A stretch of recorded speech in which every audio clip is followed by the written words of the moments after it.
So today is a rest day, and today is the 13th of May, 2023. Today is a rest day, as tomorrow will be, and the next day. I am fasting the next 2 days, Saturday and Sunday, and my last meal was today, Friday, at 2 p.m., and my next meal will be on Monday at 2 p.m., totaling 72 hours of fasting. I checked my weight today, and I was 518.8 pounds. So almost 15 pounds down this month. I know things are going to speed up as I start exercising, and that does make me happy. I am a little bit worried about causing too much stress on my body. I'm going to be taking like a vitamin B complex and some electrolytes today to help keep everything functioning while I'm on this fast. My heart rate seems to be going back down to normal, and I feel better than yesterday by a whole mile. But I can't really wait to get back to the gym and the water. I need to make sure to add some apple cider vinegar tomorrow as well. It was really good to see my weight out of the 520s, and then that made me really happy. I know that what I'm doing is actually working, and I can't wait to see the scale at the end of a year. And I know this is crazy talk, and it's way too much, and there's no way that I can lose this much weight, and it's not healthy, and there's going to be weeks that are going to slow down. But if I could just lose 15 pounds a month, I'll lose 180 pounds in a year. I'll be 338 pounds by this time next year if I could do that. And the thing that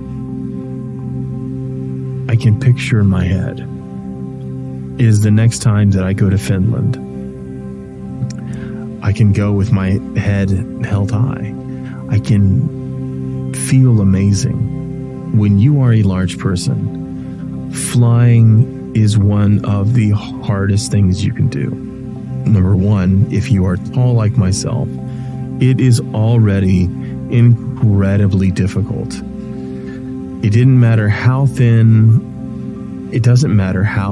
I have been in my life. When your knees automatically crush into the seat in front of you, it's difficult. When your head sticks above the headrest so that you can't even really lean back, that makes it difficult. Walking down the aisles where you're constantly in duck mode, also difficult. Now add morbidly obese to the picture. You have one of the hardest things you can do when going through an airport. And for the last couple of times, like, Finland has been a brutal trip. Part of it's because you're just sitting down for such a long time. You got the cabin pressure, your legs start swelling up.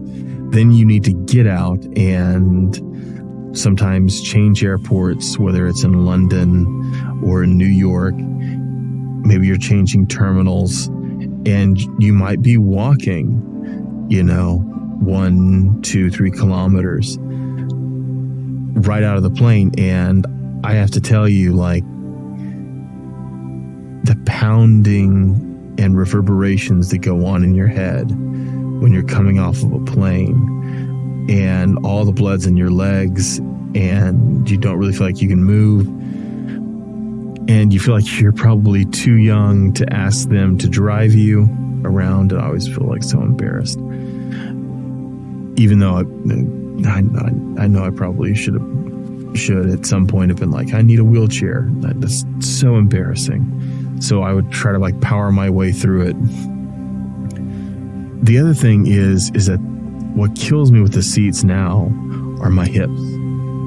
My hips become crushed by the metal on the sides.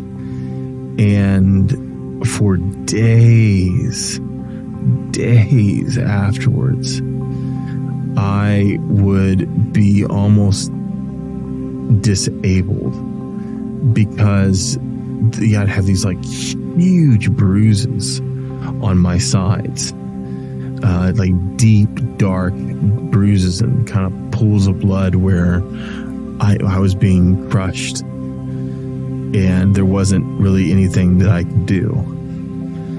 So the thought of being much less weight, where I'm not getting crushed on my hips, and I was able to go to Finland without that worry.